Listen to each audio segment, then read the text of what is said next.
mysterious to its owner. For all intents and purposes, it might as well run on magic. That makes magic, then, a valuable metaphor for representing our alienated relationship to modern technology. Science fiction author Arthur C. Clarke famously wrote, "Any technology sufficiently advanced from our own would be indistinguishable from magic." He was talking about technology in, say, the year 3000. His point was that by that time, science would have advanced so many stages beyond our own that it would be impossible to explain in the language of today's science.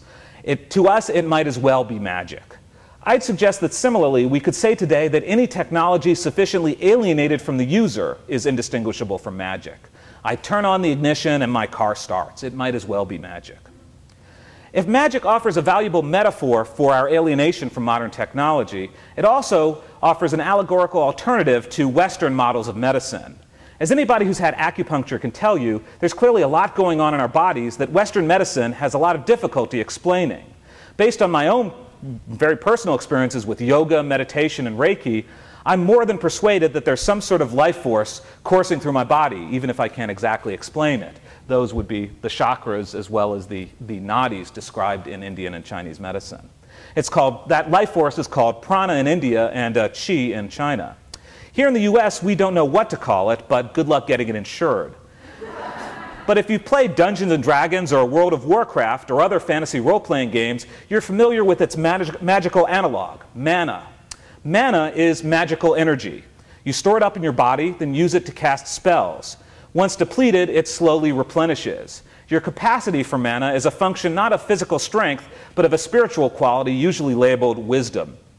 While mainstream American medical culture suggests that prana is a figment of our imaginations, any role player knows how very real the power of mana is. I can't help think that part of the appeal of playing these games is in tapping into a narrative that visualizes and validates this invisible life force. Okay, a third way that magic functions as metaphor is as a parallel to that most contemporary of professions, computer programming. Magic, after all, is about the manipulation of symbols. I highly recommend Susanna Clarke's wonderful recent novel, Jonathan Strange and Mr. Norrell, which is a particularly good example of presenting the mastery of magic as this kind of intellectual pursuit in which you must collect scrolls and master arcane languages and runes to craft powerful sets of instructions or spells designed to bend the laws of reality. A spell, in this sense, is much like a computer program. It's an algorithm. And just as in fantasy, the spell can bend reality to its will, the computer program, within the confines of the machine, can transcend the laws of nature.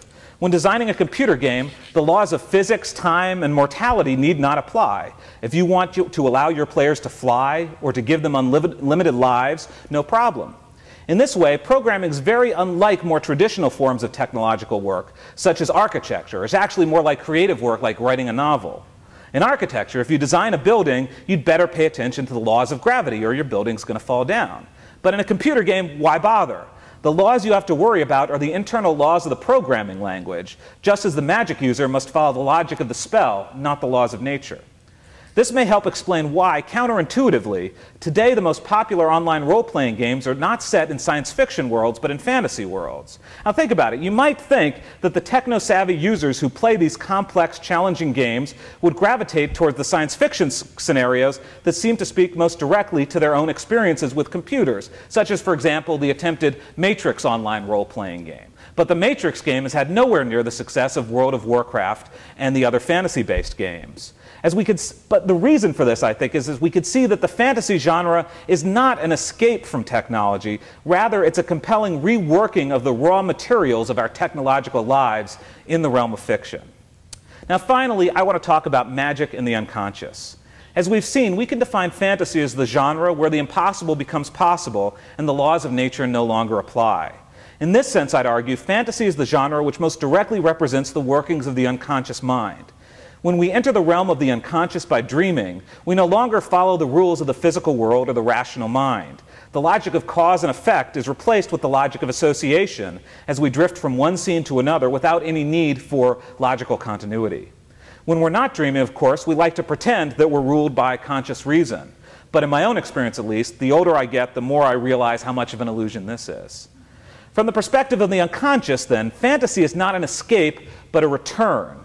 We live our lives pretending we are rational creatures living in a logical world, but every night we are again reminded that beneath this facade lies the irrational, unknowable depths of the unconscious. In most of those waking dreams we call movies, we rework these unconscious impulses into tidier, more rational stories. Thus, science fiction primly lays the fig leaf of technological plausibility over the primal desire to visit our dead ancestors through time travel, or to travel past the heavens in spaceships. But in our dreams and in fantasy, we don't bother with such window dressing, the technobabble about tachyon dreams, and instead simply embrace the irrational and the impossible. With this last point in mind, I want to turn to another thinker who I believe can help us make sense of the relation between fantasy and the unconscious, the Swiss psychoanalyst Carl Jung. Jung today is best known as an early disciple of Sigmund Freud, who split with his mentor exactly over the nature of the unconscious. Freud, Jung felt, saw the unconscious only as a problem to be managed, a repository of dangerous instinctive drives and repressed urges. Jung, on the other hand, believed the unconscious held wisdom as well as destructive urges. The goal of Jungian therapy is to integrate the unconscious with consciousness, to develop psychological wholeness and what Jungians call individuation. While Jung's ideas have had great influence in the development of the discipline of psychology, his ideas have not carried over to other fields to the extent that Freud's have. In my own fields of film studies and cultural studies, his name hardly ever comes up at all. Film studies instead has been resolutely Freudian, following a theoretical line from Freud himself, to the French post-structuralist Freudian Jacques Lacan, to contemporary Lacanians such as the Slovenian philosopher Slavoj Žižek.